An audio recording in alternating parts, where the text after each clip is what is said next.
जय हिंद दोस्तों। बिहार पुलिस सिपाही भर्ती के लिए मोस्ट सिलेक्टेड क्वेश्चन आप सभी के लिए लेकर आए हैं। यह सभी ऐसे ऐसे क्वेश्चन हैं जो आपके एग्जाम में बिहार पुलिस सिपाही भर्ती 2023 के जो एग्ज़ाम होने वाले हैं 24 सितंबर से, उसमें आपको हूबहू देखने को मिलेंगे। दोस्तों, अगर आप सभी छात्र खान सर के आरबीडी पब्लिकेशन का बुक अभी तक नहीं लिए हैं तो घबराने की कोई बात नहीं है। आप सभी को खान सर के आरबीडी बुक में से जितने भी मोस्ट सिलेक्टेड क्वेश्चन हैं वह सभी को मैं पीडीएफ के माध्यम से आसानी से आप सभी को मैं करा दूंगा, जिससे आप सभी को एग्जाम में थोड़ा सा भी परेशानी देखने को नहीं मिलेंगे। तो चलिए बिना समय गवाए इस वीडियो को शुरू करते हैं। और एक चीज़, चैनल पे नहीं है तो चैनल को सब्सक्राइब अवश्य ही कर लेंगे। चलिए पहला क्वेश्चन को देख लेते हैं।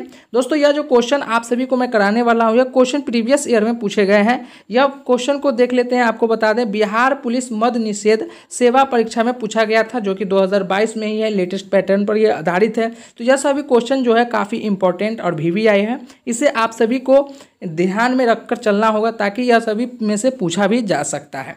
पहला प्रश्न आप सभी से पूछा जा रहा है कि विश्व की सार्वजनिक औसत वर्षा कहाँ होती है। आपसे पूछा जा रहा है कि सबसे ज़्यादा औसत वर्षा कहाँ होती है, आप सभी को बताना है। एक चीज़ आप सभी बताएं, भारत में अगर आपसे पूछा जाए कि भारत में सबसे ज़्यादा बारिश कहाँ होता है, तो आप सभी आसानी से लगाएंगे कहाँ। मेघालय राज्य एक ऐसा है, वहाँ सबसे ज़्यादा बारिशें होती है।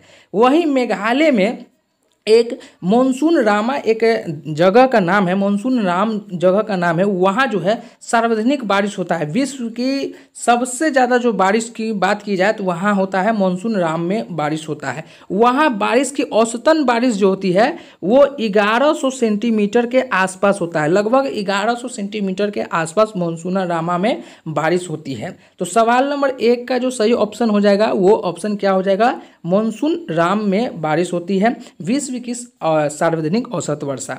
दोस्तों, यह सभी एग्जाम के पॉइंट ऑफ व्यू से काफ़ी ज़्यादा मोस्ट वीवीआई क्वेश्चन है, इसे आप नज़रअंदाज नहीं करेंगे। चलिए अगला प्रश्न है कि भारतीय संविधान की उद्देशिका में 42वें संविधान संशोधन द्वारा निम्न में से कौन सा शब्द को नहीं जोड़ा गया था। 4 ऑप्शन दे रखा है, आप सभी को बताना है कि भारतीय संविधान की उद्देशिका में 42वें संविधान संशोधन द्वारा निम्न में से कौन सा शब्द को नहीं जोड़ा गया था। एक चीज़ आप सभी को बताना, आप सभी बताइएगा 42वें संविधान संशोधन कब लागू किया गया था। तो वो जो है 1988 में इसका जो है संविधान संशोधन हुआ था। तो उस समय जो है किस चीज़ को छोड़ दिया गया था, तो आप सभी जानते हैं कि 42वें संविधान संशोधन के समय में समाजवादी, पथ निरपेक्ष, अखंडता, ये तीनों को जोड़ा गया था, लेकिन गणराज्य को जो है नहीं जोड़ा गया था, उसे छोड़ दिया गया था। तो आप सभी को एक चीज़ याद रख लेना है कि भारतीय संविधान मतलब 42वें संविधान संशोधन में गणराज्य को छोड़ दिया गया था। चलिए अगला प्रश्न को देखते हैं। अगला प्रश्न आप सभी से क्या पूछ रहा है कि सवाल नंबर 3 में कि निम्नलिखित में से कौन सा एक जीवाणु जनित रोग नहीं है। जीवाणु जनित जो रोग, जो ऐसे चीज़ों को कहा जाता है जैसे इन्फेक्शन से फैल जाए, जैसे बारिश में आप ज़्यादा भीगे, कीचड़ आपको लगा, इससे जो है आपको थोड़ा सा इन्फेक्शन हुआ, या किसी भी चीज़ का एलर्जी से आपको दिक्कत हो रहा है, वह सभी चीज़ जो होता है जीवाणु रहित जो है वो रोग होता है। यहाँ पर आपसे यहाँ पर थोड़ा सा पैटर्न में चेंज किया है और आपसे पूछा है कि एक जीवाणु जनित रोग नहीं है। तो आप सभी जानते हैं कि हैजा ये जीवाणु जनित रोग है, इन्फेक्टेड चीज़ है। क्षय रोग ये भी है। एंथ्रॉक्स गिल्टी रोग जो है ये सभी चीज़ें हैं। इन्फ्लुएंजा जो है आप सभी का जीवाणु जनित रोग नहीं है। सवाल नंबर 3 का जो सही ऑप्शन हो जाएगा वो ऑप्शन डी हो जाएगा। चलिए अब अगला प्रश्न को देखते हैं। अगला प्रश्न आप सभी से क्या पूछ रहा है कि सवाल नंबर 4 कि मतदान की आयु 21 वर्ष से घटाकर 18 वर्ष की गई थी। आप सभी को बताना है कि कब की गई थी। मतदान की जो आयु है वो कब हटाकर कितना की गई थी, आप सभी को बताना है। मतदान की आयु 21 वर्ष से घटाकर 18 वर्ष की गई थी। वो कब की गई थी, वो 1988 में की गई थी। मतदान की आयु का जो है इसमें जो है विस्तार पूर्वक किया गया था। 21 वर्ष से घटाकर 18 वर्ष किया गया था 1988 में। ये 61वां जो संशोधन हुआ था उस समय किया गया था। 61वां जो संशोधन कब हुआ था, तो वो 1988 में हुआ था। चलिए अब अगला प्रश्न को देखते हैं। अगला प्रश्न आप सभी से क्या पूछ रहा है। सवाल नंबर 5 स्वच्छ भारत मिशन के तहत खुले में शौच मुक्त ODF घोषित होने वाले प्रथम राज्य कौन सा था। आपको बताना है कि स्वच्छ भारत मिशन तहत खुले में शौच जो है घोषित होने वाला प्रथम राज्य कौन सा था। मतलब आप सभी जानते हैं कि बीच में आप सभी का जो हुआ था कि स्वच्छ भारत मिशन के लिए एक एक्ट चलाया गया था गांव गांव में कि खुले में शौच नहीं करना है, खुले में शौच करने से एक तरह तरह के बीमारियां होती है।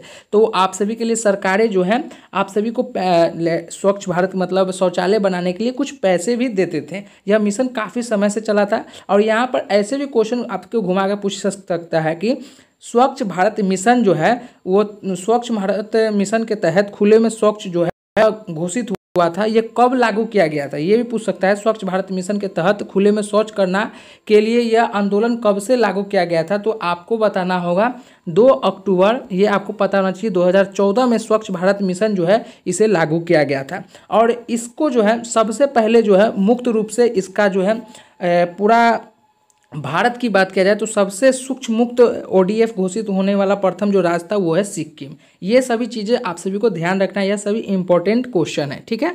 चलिए अब अगला प्रश्न को देखते हैं। अगला प्रश्न आप सभी से क्या पूछ रहा है, थोड़ा सा इसका ये, चलिए अगला प्रश्न आप सभी से क्या पूछ रहा है कि सुप्रसिद्ध फिल्म गांधी का निर्देशन किसने किया था। काफ़ी अच्छा क्वेश्चन है, इसे आप सभी को बताना है। ए बेन किंग्सले ने, बी मृणाल सेन ने, या सी रिचर्ड एंटन बोरो ने, या डी सत्यजीत रे ने। सुप्रसिद्ध फिल्म गांधी जी का निर्देशन किसने किया था, आप सभी को बताना है। सबसे पहले आप सभी को एक चीज़ बताना है कि यह जो है यह कब बना था। यह जो है ये सुप्रसिद्ध फिल्म गांधी जी का निर्देशन में कि यह कब बना था, आप सभी को बताना है। तो यह फिल्म जो है, यह फिल्म का नेतृत्व कब हुआ था, यह 1982 में हुआ था। और इसका निर्देशन कौन थे, तो रिचर्ड एटन बोरो ने थे। इसका निर्देशन कौन थे, रिचर्ड एटन बोरो। सवाल नंबर 6 का जो सही ऑप्शन हो जाएगा वो ऑप्शन सी हो जाएगा। दोस्तों यह सभी एग्जाम के पॉइंट ऑफ व्यू से काफ़ी ज़्यादा इंपॉर्टेंट है, इसे आप सभी को मैं लगातार बार बार बता रहा हूँ, इसे आप सभी नज़रअंदाज बिल्कुल नहीं करेंगे। काफ़ी सिंपल। और 7 नंबर का क्वेश्चन, GST का पूरा अर्थ क्या होता है। आप सभी को यह क्वेश्चन का हल जो है आप सभी को भूलना नहीं चाहिए। अगर आप नहीं जानते हैं तो मैं 100% आपको बता रहा हूं कि बिहार पुलिस कांस्टेबल आपसे नहीं निकलने वाला है। GST का पूरा अर्थ क्या होता है, तो आप सभी जानते हैं कि गुड्स एंड सर्विस टैक्स होता है। तो सवाल नंबर 7 का जो सही ऑप्शन हो जाएगा वो ऑप्शन ए हो जाएगा।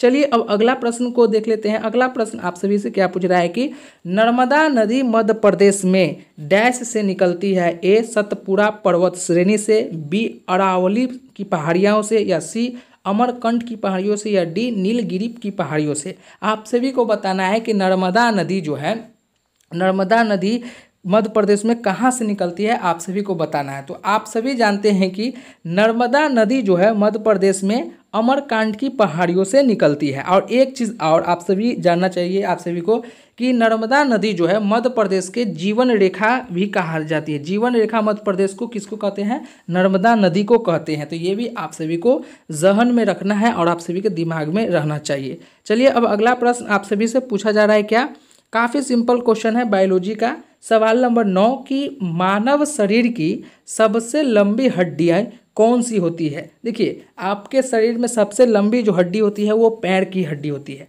पैर की हड्डी मतलब पैर में जो जांग होते हैं उसका होता है। और जांग को ही हम क्या कहते हैं, फीमर कहते हैं। जांग की हड्डी को हम क्या कहते हैं, फीमर बोन कहते हैं। तो मानव शरीर की सबसे लंबी हड्डी कौन सी होती है, तो वो होती है फीमर होती है। तो सवाल नंबर 9 का जो होगा सही उत्तर वो सी हो जाएगा। सवाल नंबर 10, अल्फा कण डैश के द्विऔषित आयन होते हैं। आपको बताना है कि अल्फा कण डैश के द्विऔषित होते हैं। तो आप सभी जानते हैं कि अल्फा कण जो होते हैं वो उसमें जो है 2 अवशोषित होते हैं, 2 इलेक्ट्रॉन और 2 प्रोटॉन से बन के अवशोषित होते हैं। तो सवाल नंबर 10 का जो होगा इसमें 2 इलेक्ट्रॉन और 2 प्रोटॉन होते हैं। एक चीज़ और आप सभी को जानना चाहिए यहाँ पर कि मानव शरीर की सबसे लंबी हड्डी आप सभी जान रहे हैं कि फीमर। सबसे छोटी हड्डी अगर आपसे पूछा जाए तो आप सभी बताएंगे क्या, यहाँ पर थोड़ा सा हटाकर आपको बताएं।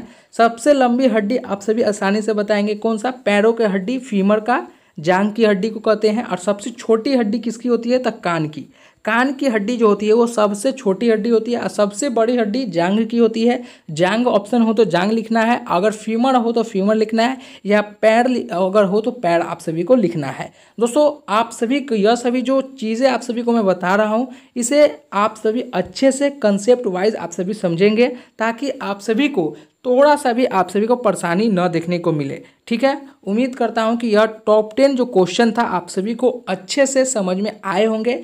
और यह टॉप 10 में 10 में कितने क्वेश्चन आप सभी पहले से जानते थे, ये चीज़ें कमेंट बॉक्स में अवश्य बताएं। लगातार यह सीरीज चलेगा। मोस्ट VVI जितने भी क्वेश्चन होंगे वह सभी PDF के माध्यम से खान सर के RVD पब्लिकेशन के बुक के माध्यम से आप सभी को बताने का प्रयास करेंगे। फिर मिलते हैं एक नए वीडियो में, जब तक के लिए जय हिंद।